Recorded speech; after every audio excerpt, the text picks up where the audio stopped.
Good evening. Hello, Martin County. John Campion here from European Kitchen and Bath, and I am going to be your host tonight.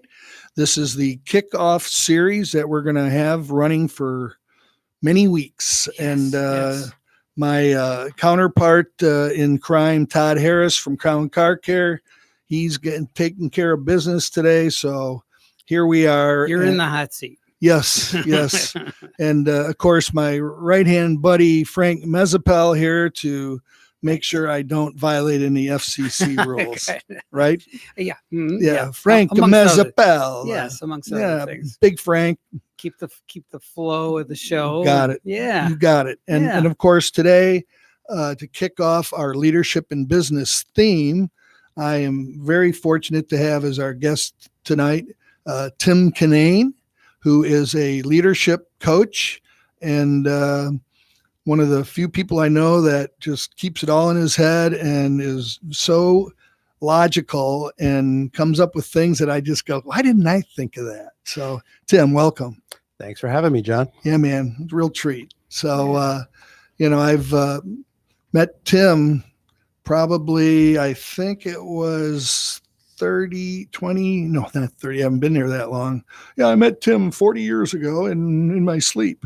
I met Tim through a program through the Stewart Martin County Chamber. Mm-hmm. And so I've known where I met him. That's where you met him too. Mm-hmm. I think that's where a lot of people have met him and have had the honor of having him be a coach for me and helping me move forward in my business and my life, and I'm very grateful for that.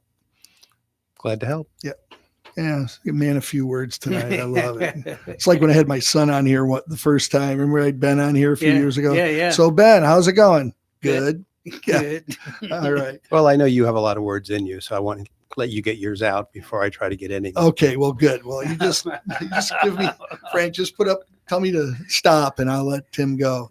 But some of the things that I like to think about with Tim is that he is able to kind of talk to a crowd, share his thoughts, listen to what they have to say, analyze it, and give a lot of people good direction. He's done that for a lot of people in the community, a lot of business people. And, one of our themes that we're going to have going through this series is going to be, local business, mm-hmm. because that is the key to keeping it local and keeps the money local. It adds strength to the community. Yeah, I was looking at a couple of things. I've got piles and piles of paperwork from him over the years that, talk about all these things of what's so important about your local businesses and making people understand that. Certain percentage get it. Yes, they do. And a lot of people don't. But with my years here in Stewart, I realized that the business community really is the heart of this community. You look at any board of directors, any nonprofit board, they're the ones that are out there. They're the ones that are contributing. They may not be the wealthiest people in the community, but they're the ones who are putting everything into it. So they are really the base of what makes things happen here. And any way you can help the local businesses, that's why for me it's a mission. It's fun. I enjoy it, and I know it's best for the community as well. Yeah, I think that the one thing I've learned about Martin County is how philanthropic it is. Yes. I can say that early before my lips start sticking. But it's funny you should mention that, because when Tim was talking, I'm thinking about Molly's House is a classic example how businesses give back to the community in such powerful ways. Absolutely. Yeah, it's a great example. Yep. And there's many more. Every board I've ever sat on was full of business people, mm-hmm. and the ones who really get things done are the really busy ones. So, well, I think that's one of the things that I learned when I've been in some of the leadership directives is, once you kind of figure it out and become involved, like for me, when I came to town, my parents had been here, but they weren't involved in anything. And when I got involved first, joined one chamber and then joined the Stewart Martin County Chamber. And then I had gentleman come in and started talking about a couple of the programs there. And I got into that. I remember filling out an application for something, and it was asking me about all my awards and accolades. And I'm thinking, well, that's how I was thinking. I was like, I got to start making stuff up. But, once I was able to get around in the community and learn how much was around us and how involved everybody was from so many different, I guess, directions. Mm-hmm. Then I myself, served on. It's easy to get plugged in. Yeah, it is. Yeah. And, I kind of just took a hiatus from it, and I am getting back to the point where I'm ready to jump back in and be part of a few things. So, it's kind of like coming out of retirement. Yeah, there you go. Yeah. Coming off the bench. Yeah. Coming off the bench. Put me in, coach. I don't need a helmet. Yeah, there's no crying in volunteerism. No. Yeah. So well done. yeah, well, I can't run or throw anymore, Frank. I look over at your all those days that you were in the fantasy games with the Dodgers. No, not the Dodgers. That's I know the Tigers. I'm sorry. Yeah. No, that telling was Al Kaline how to hit. yeah. You don't want to tell. You didn't want to tell Al anything. He was a great guy though. Right. Yeah. So Tim, when we're trying to be effective in our communities, do you recommend that to be involved as a leader? I mean, there's so many business leaders because of the amount of small business. You see a lot of people that aren't involved. For example, Todd was one that he was not. When I met him at a Treasure Coast Builders Breakfast, and he was a sponsor. And he was talking, and I listened to this guy, and I thought every word that came out of his mouth meant something. He was really, you could tell, we talked about that today. He was speaking from his heart, because that's the way he operates. And this is, of course, Todd Harris from Crown Car Care. And I mean, we don't hang out or do anything, but we're so respectful of each other. And one of the things that he did is after that meeting, I invited him to come to a networking event. And he came, and he ended up joining the group, and he said it was the best thing he ever did business wise in his life. And he thanked me for it. And I was kind of embarrassed, because I'm like, wow, but you just don't know. And what he's brought to the group that he joined, that we're in, has been, he's priceless. Right. And kicked it up a notch. That's right. And anyway, so those are the type of things that I look at, that we have to really be aware of around us and get involved. Yeah. Well, I mean, the title of your series is Leadership in Business. Yes. In Martin County. So leadership requires one thing: people. You can't lead desks and trucks and cars and buildings. They just don't follow you anywhere. And the thing the most important thing that businesses do in our community is they stimulate the economy. They create jobs. They give people a future. They give their employees the ability to actually accomplish things and grow and learn how to do things and become financially secure. Usually important in our community to get people past that level of just living day to day. And businesses do that. That's the number one thing that they do. So the more business they can do, the more people they can employ, the more money goes around through the economy. That's your basic business model, which makes a lot of sense. In a community like this, it really is that people really do business with people. I came from a more corporate world in New York, and your corporation was your community. You were in that mode before, John, and that was what you did. That's where a lot of your connections happened, and that's how it ran. And you did business with other businesses, not necessarily with people. Coming to Martin County, it was a completely different and very much more enjoyable atmosphere to be able to connect with people. So understanding who the people in your community were that were your customers, they were your competitors, they were your suppliers, was a much more rewarding way to do business. and it made you want to get more involved. You cared about them more, you understood them more, you listened to more what was going on with them. So it gave you those opportunities to get involved. And with our leadership program, we're kind of like giving people some of the tools to be able to be leaders, to determine if they want to be a leader, and let them learn a little more about our community by doing that. And we also give them some leadership tools every month. That's important because otherwise you can just kind of get involved for the wrong reasons. If you just get involved to take care of yourself, that's basically the opposite of leadership. Leadership is really about other people. Otherwise, you can just lead yourself around and just have conversations with that other voice in your head.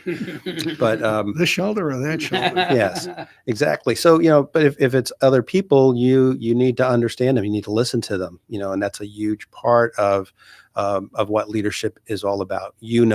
When we talk about things, it's more listening on my part than talking about, what you should do. It's helping you find ways to things that are going to really work for you, because we're all different. What works for you may not be the same that what's going to work for Frank. Maybe a completely different skill set and different outcomes. And it's important to be able to step back and look at that. So to be a leader in your community, you have to understand your community. And being in business gave me the wherewithal, the control of my schedule, the financial ability to go and learn more about my community, spend more time out there and be able to do that. And really for me, it's grown into a passion, I tell you every time you see me go through after a meeting, and I'm pumped up because I'm just thrilled at the only energy that's happening in a room of people that are really caring about each other. And that to me is what makes our community so much different. You made me think about something. One of the things that I noticed here is, for example, my dad was a guy who, was not educated. He rose up as a leader of a company, and, we used to say he had the Midas touch. He turned everything into gold that he managed and did.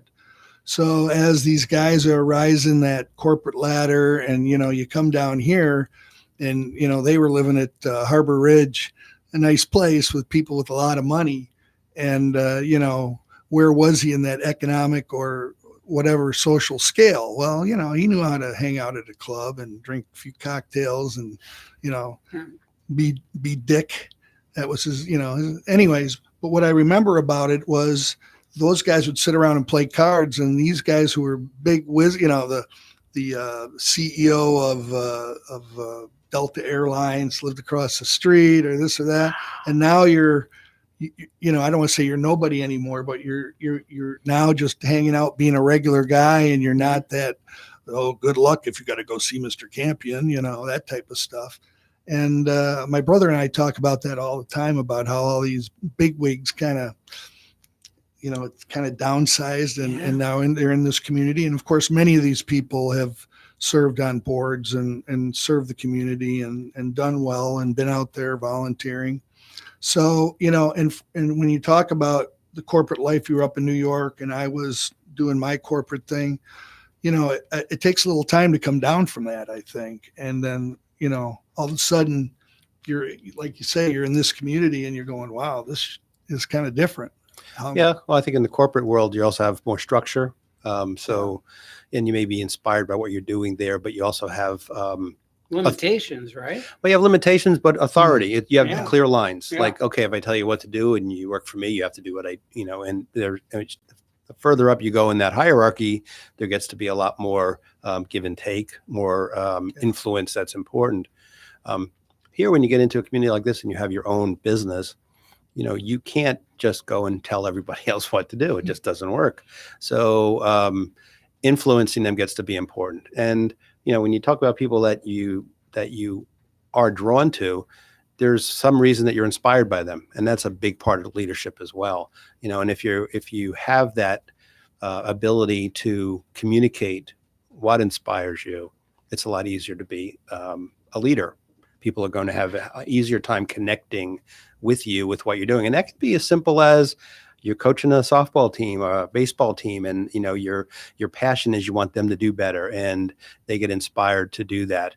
It could be your employees that get inspired to try something new, to stretch a little bit, as opposed to just kind of come into work to just show up and get a paycheck. There's so many different ways. It doesn't have to be 1,000 people. It doesn't have to be 10 people. It could be 1 or 2 people. But I think the key is, understanding what's going to be important to you. And if it ties it into other people, you've got a better chance of actually inspire them. You'd like to inspire people to, just so that you would make more money. If that is the goal, people see that pretty quickly. And it's very off-putting, so the reality is really understanding what is it that's making you tick? What is it that makes you show up every day? And what makes you show up for other people? That's what they're going to connect with you on. All the organizations you've been involved in, John, you're drawn to the people. The people are drawn to you because you really do have an interest in them, and that's a great gift.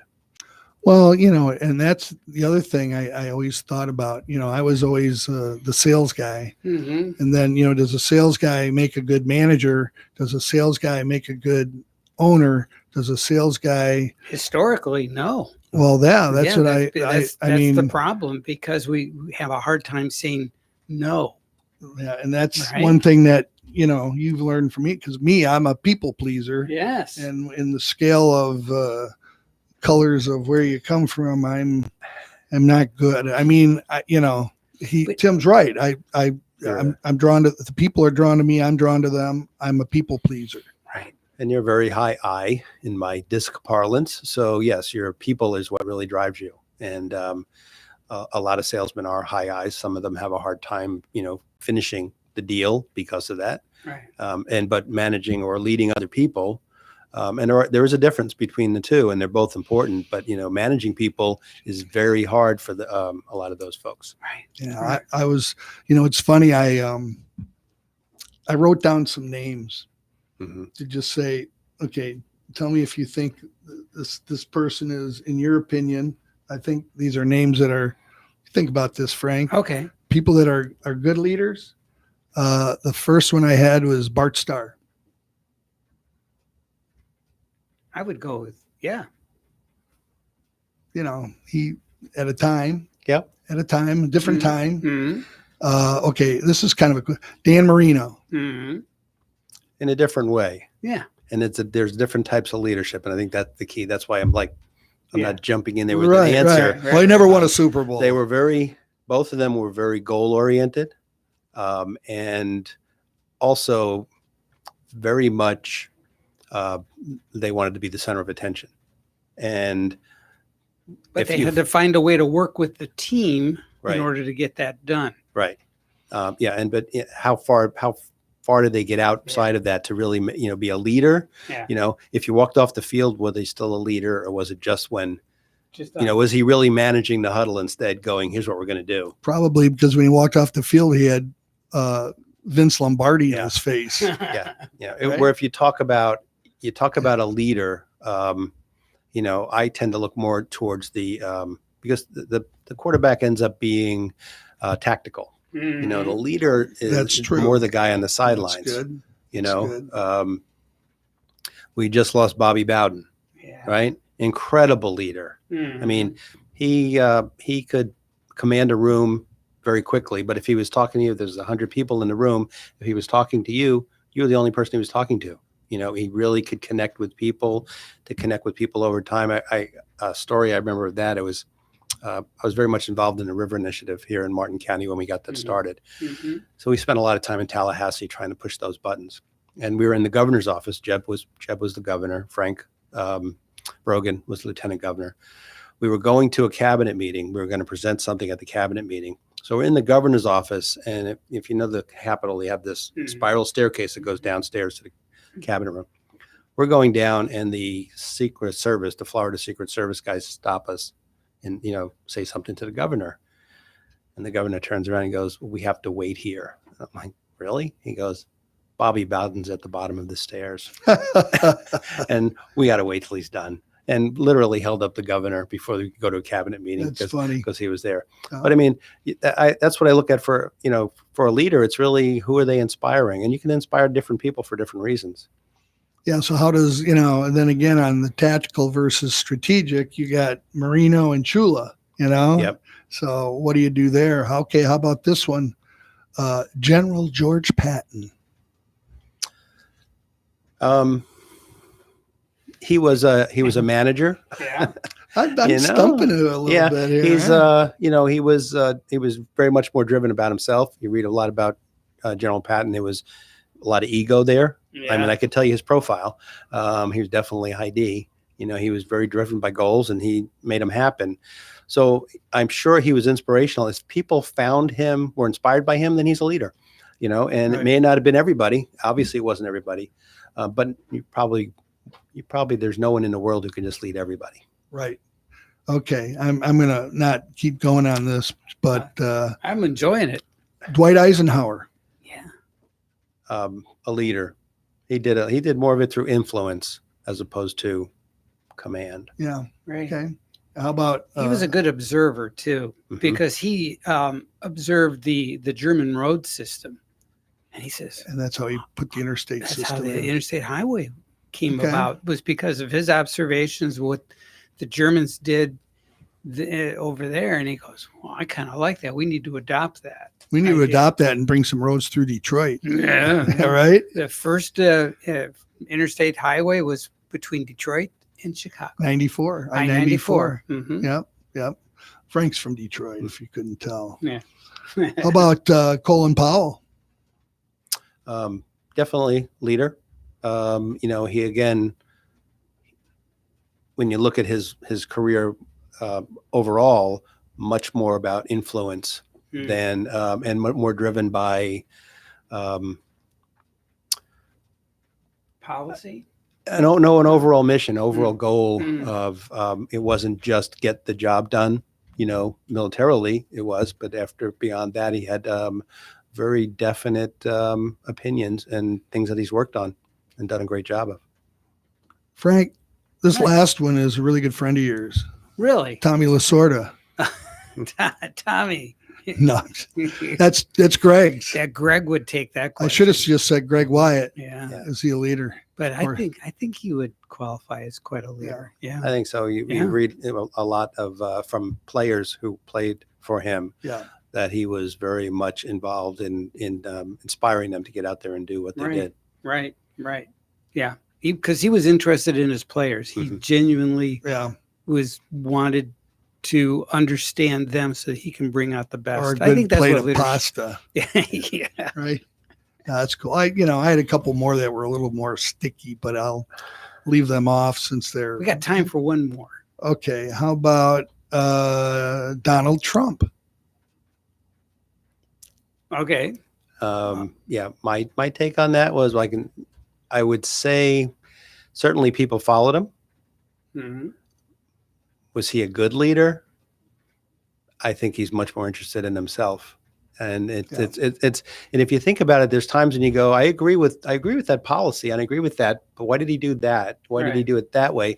It makes it hard for someone to go, from a business standpoint, I agree on an awful lot of things he did for this country, very definitely. Mhm.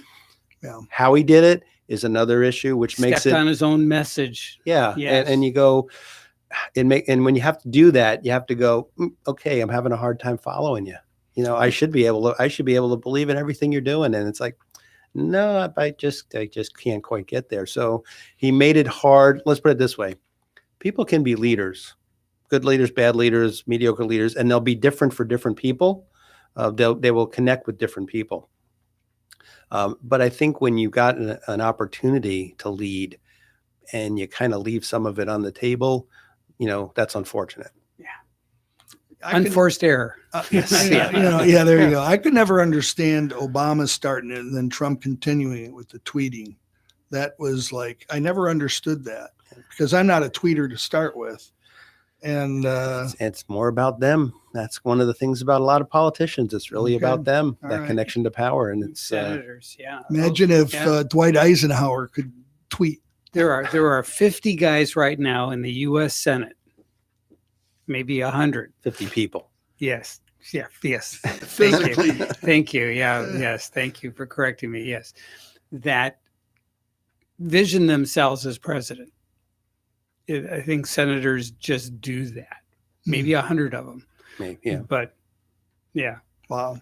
But I think that's just, I think that is part of their ego mindset, you know? Okay. Well, I mean, they these are figure, things. I can do that job. And then Yeah. they get there and they go, "Ruh-roh." What? Yeah, kind of like, well, I won't make Yeah. a statement right Right. now. We're certainly on the hot seat. Yeah. Should we take a little We can quickie? do that. We can break? do that. All right, let's do it. We'll do that and we'll be right back. Stick with us. We've got plenty more just ahead. We'll be right back. John Campion, Frank Mezzapel, and Tim Kinane with Leadership in Business. Well done, John. Good job.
And we're back.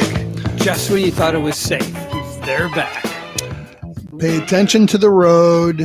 Watch the red light. Yes. Let that person in front of you. Yeah. Then, do a nice thing. Mm-hmm. You got to do nice things for people. It's everybody's getting a little bit uptight out there. So what are you going to do? So leadership has a lot to do, I think, when you're the owner of a business, to find creative ways to involve your employees in your process. And I was blessed to spend some time at your office the other day, and I saw the way you interact with your staff, and I was very, very impressed. Well, so you show some truly dynamic leadership skills. Thanks. Yeah. That's nice of you, Frank. Here, hold on. I got another 5 in my wallet. It's thank you. I appreciate that. Yeah. It's one of those things. I have a couple of things I like to retain in my mind. And one is, don't forget where you came from. Mm-hmm. Treat others the way you want to be treated. And if you're going to run a business, let's have fun. Yeah. And, I got a new guy, a new employee who has come into work, and we hired a young person with a lot of energy, kind of against Corey. I hope you're listening. I'm not, you've heard me, I've discussed my feeling with millennials, and I'm not nailing all you millennials. I got a couple of my own living, one at home. Anyway, yeah, come to think of it. Yeah. But anyways, truly, really positive individual. We're training him. Mm-hmm. He doesn't know anything. First day I asked him. Those are the best. They are. Yes. We've done it. Like a blank slate. Yeah. I mean, you get, and he's brought in some better habits. And Right. one of the things I wanted to make sure, and I had to talk to my employees, is make sure you keep things positive around him. Don't let him hear you say, that manufacturer, because right now it's really easy to be mad at a lot of people out there with the supply chain issues and just everything going on. So I also had a guy sitting 6 feet from me when we were talking one day, and came up with the coach motive. I'm wearing a coach badge for my name tag, and I have coach outside my door, and it helped me try to keep in order of not belittling or not, not throw somebody under the bus, but say, what I would say, what would Jesus do? No, I wouldn't say that. But in all seriousness, today I ran a scenario by Corey and said, if this was you, what would you do? Mm-hmm. And so, in the end, as Todd was saying this morning, you got to take care of people. And that's our job, is to take care of people. Right. At our business, right, when people call or come into the store, and this is no offense to anybody who comes to my business, people, when they're coming in for the first time or whatever time, they don't know what they want. They just know they want something.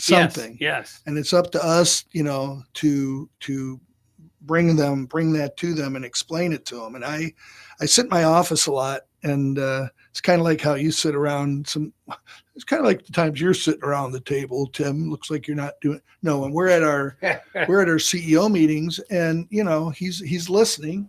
I'm listening, mm-hmm. and I'm trying not to. I try not to interrupt, because mm-hmm. I don't know what they were talking about at some other part of the store, and if there's something that's real wrong, I just kind of, so all of a sudden a word might come out of my office, like storm that happened. It was pretty funny. You had to be there. Anyways, I won't get into it, but trust me. But so how is that as a leadership thing? Is it, it's nice to have this Corey saying it's really great to work for somebody who you can tell cares about his people. Yeah. And I do. And that makes me feel good. Right. And it's contagious, right? I hope so. Right. Because he feels comfortable and good, and he got good energy. He wants to learn. Yes. And so, you give him positive feedback. You kind of coach him in areas where he can do some improvements. Yeah. And then, of course, he gets positive feedback from those improvements. And then it just keeps growing. And the more the more you know. Oh, one of the other things I did with him, when people would come in who, I knew well, and they come into the business a lot, I said, oh, yeah, hey, meet our new guy, Corey. I said, he doesn't know anything. Oh. It's not very fair, but I had one guy on the phone the other day. It was regarding a conversation we had, and I just said, hey, somebody's got to be the new guy. Right. We've all been the new guy, and Well, yeah, if you're the new guy and you're in an environment where it's okay right. to Nurturing, learn, to not know, that's a much more comfortable place to be, and that's as a leader in a business, that's the important part. How do you create the atmosphere for them? First of all, you got to really care about your employees. I think if you don't, it comes across as you don't. And there's plenty of people we know that really don't care much about their employees. And you hear one of those, a lot of companies would like to say, oh, our customers are number one. My customer comes first. Our customer is the best. That's it. Well, if your customer is number one, that means your employee is at best number two. And if they're not as important as the customer, why should they treat the customer as important as you want them to be treated? So you've got to kind of lay that groundwork, and you'll see companies where the employees take ownership. They take it on as their issue that they're going to take care of that customer just like you would. If you're the only one who's doing that in your operation's going to be affected by it. So putting that time in to really care about people is important and understand what's happening with them, which is something you do very well. I mean, you joke a lot. Anybody who knows you joke a lot. Who, me? We're good at getting rid of your number two. Sorry. But when I knew you were going to go for that line. But at the same time, when you stop and really make a comment on something, your observations are heartfelt, and people immediately stop and listen because they're kind of used to John doing a joke, and it has a huge effect. I've told you that before, that you've got that ability to do that when you can. It doesn't always have to be the joke. If you can, when you're gonna really share what you're feeling about it, that really helps people connect with you. And I think if they're your employees, they're going to feel that, and they're going to make your customers feel that. And that's the kind of place that people want to go to. Yeah, I think so, Tim. So how does that? What the negative effect is people don't have a sense of humor when I'm around. I mean, I've had, people take it wrong. I know. I would tell jokes in front of my kids, and I'd hear crickets. Yeah. And I said, it's okay. The jokes are just for me. If you want to, you can jump in. Those are bad. Those are bad dad jokes. Yeah. But you're right. And you made me think about that a lot, where, you can open your mouth and be like, I don't want to say the class clown, but if it's appreciated or looked at by the group as saying, well, we got some good comic relief here to bring things back down to a comfortable place. Yeah. Because, and that happens a lot at our Martin County Business Exchange because it's friendly networking for the most part. And, I just, sometimes I realize that even my own family tells me I got to watch the sarcasm, which is my second language. And of course, the other language I only use on the golf course. That's my third language. Well, but I think one of the key parts of what you're asking me there about, with leadership is you have to be paying attention to the other person. If you're paying attention to the other person and they're not appreciating your humor, okay, then, you really want to be able to connect with them and communicate, especially if you're, if you're looking at your employees or even your customers and you're trying to get a point across, you're trying to educate them or help them. You have to see if they're connecting with what you're saying. So if it's all jokes and it's not working, well, you got to be paying that much attention to be able to say, oh, let me go another tack with this. Because the key is you want them to hear you, and if they're not listening to you, you may have to change it up. No, it's tough. I mean, yes. I mean, there are certainly challenges out there. And, I just am so passionate about small business and what we bring to the community. When I'm traveling around, I think right now downtown it says shop local. There's a big theme. Big shop local theme going on right now. It's They got all the flags on every pole. And I was sitting at the light yesterday and I'm going shop local, shop. Okay, I can remember that. And I got back to the store. It's called Shopapalooza. Yeah. Okay. Yeah. But I mean, Yeah. I commend these shops downtown Yeah. for what they stand for. They Mhm. are definitely boutique-y, they Mhm. are unique-y. I mean, they're all that stuff. They are And indeed. these people have really invested a lot of money in Mhm. their presentation and their product and being there. Right. And Right. I'm very impressed by that. And I Oh. hope any of you shop people downtown. I mean, I'm on Monterey. I'm sorry, I do have 35,000 cars a day, but they're going fast. And I only get the ones coming west at night that are throwing their cigarette butts out in front of my store. Well, but at the same time, you also have that ability to, because you do have an online presence as well. You have the ability to do both. People can actually see it and learn about it and come in and talk about it, but they can also see the what you do from your online presence. And that's a huge benefit. I think that Main Street starts to have, that it becomes Main Street and online connected, as opposed to a big nameless, faceless, gigantic company that doesn't really care much about you, and you're just going to ship it back and forth. And the worst part is your money goes out of town to somewhere else, and that money's not spent locally anymore. And when you spend, you probably have this number, Tim, right? The big box number. When you spend money locally, that money gets respent, and there's a multiplier. It's about 60% or something. And then it's about an 8-time multiplier, I believe. But I don't know. It depends on who's going to tell you the story. It's going to be different numbers. Right. But yeah, when it's spent locally, it comes around. Tim's a good guy to ask. I think he's got some good numbers in his head. Yeah, but it is very important because it goes into wages. The wages go into buying, food, buying, paying rent. All the things that if you can do it locally, it keeps the local economy healthier. It's a healthier community beyond just the economy. It's the community in general is going to be much healthier. You can have things like a nice downtown. You can have a theater like the Lyric downtown because of that, or museums in town, or great restaurants because you've got the ability to keep that money circulating. Pretty cool. I mean, really, yes. It's an amazing grid of fun and excitement. And so anytime I see a business having to close down, it's sad.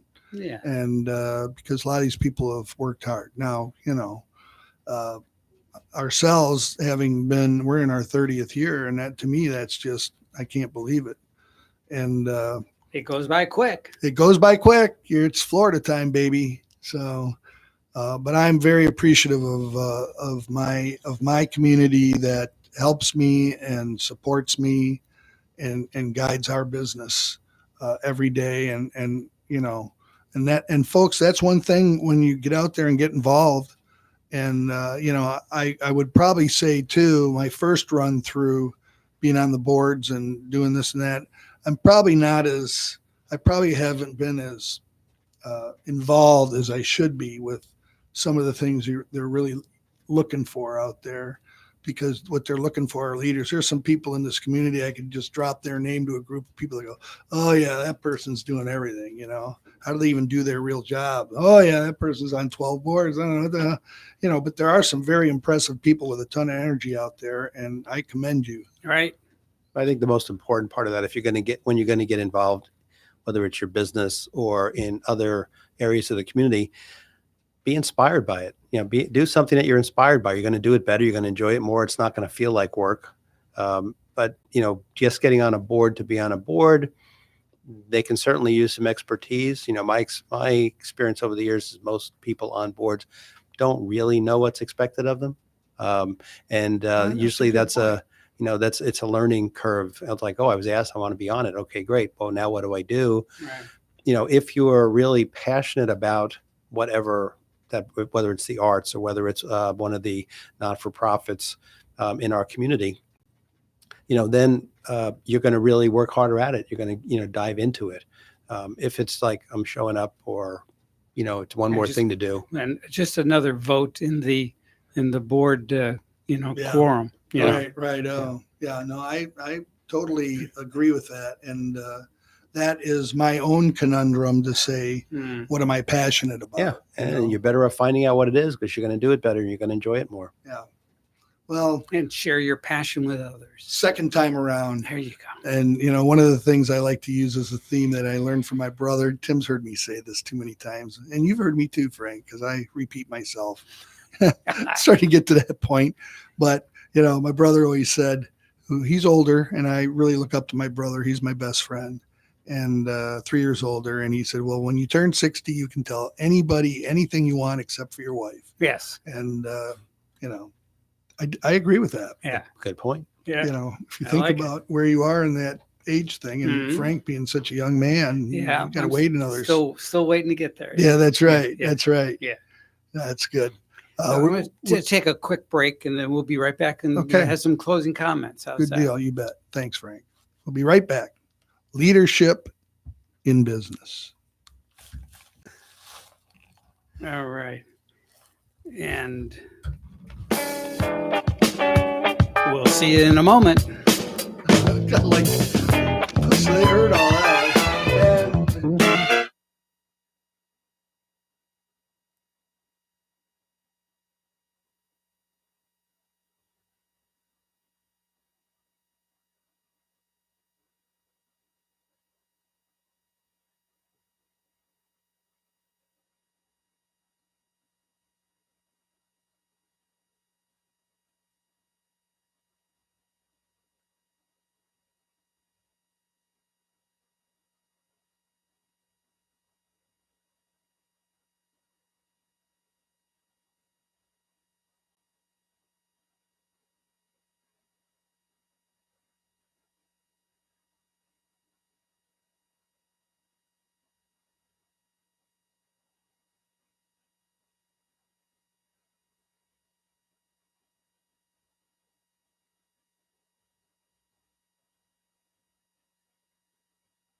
And And we are back to Leadership in Business. This is John Campion, your host, with our my other special co-host on the board today, Frank Mezzapel.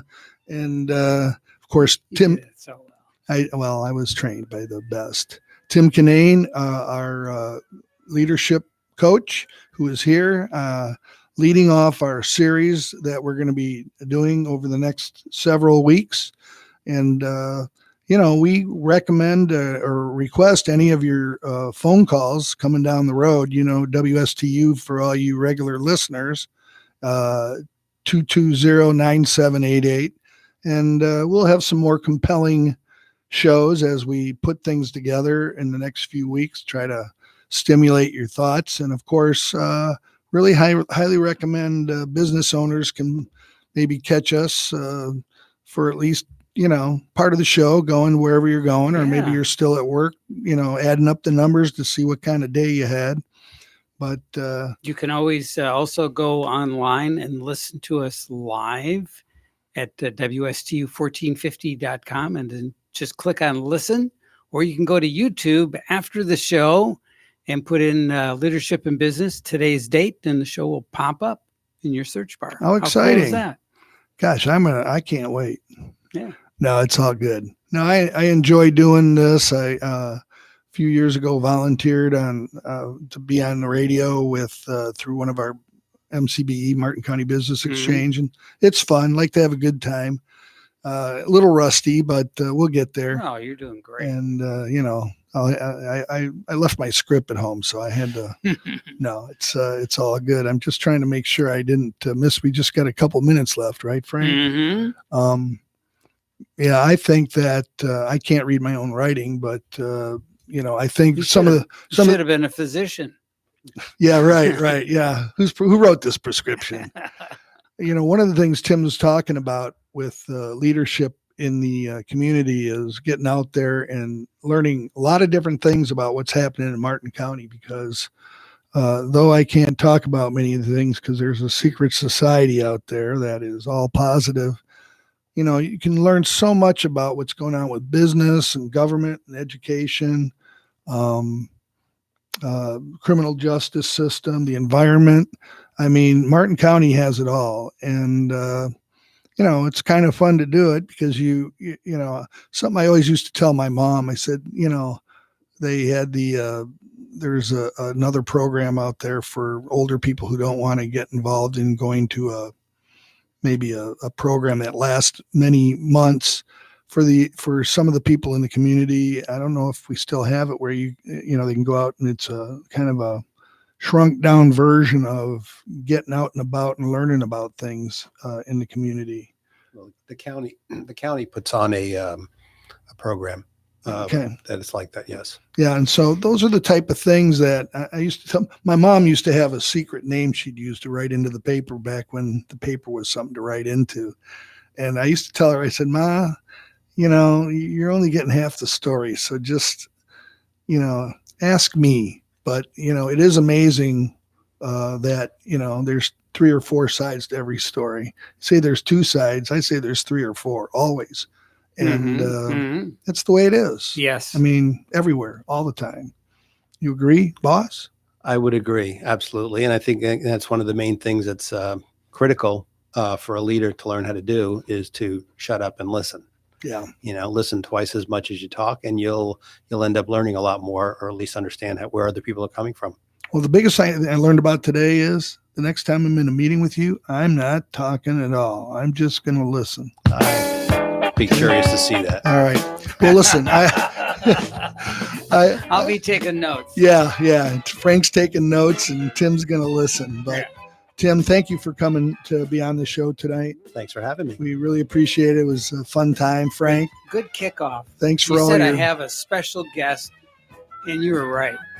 Tim is special. He's a special guy. Yeah. A lot of people think that about him. Yeah. But no, thanks again, everybody, for listening. And we'll be back next week. It could be me or it could be Todd. But either way, you're getting a couple of good guys. You're going to get some good leadership skills. You'll for sure get Frank. So, Yeah, somebody has to work. That's right. Call us if you want something up. No, it's all good. Thanks, y'all. Take care and have a great week, Martin County. Have a good Labor Day too. Yes. Please. That's what do they do? They say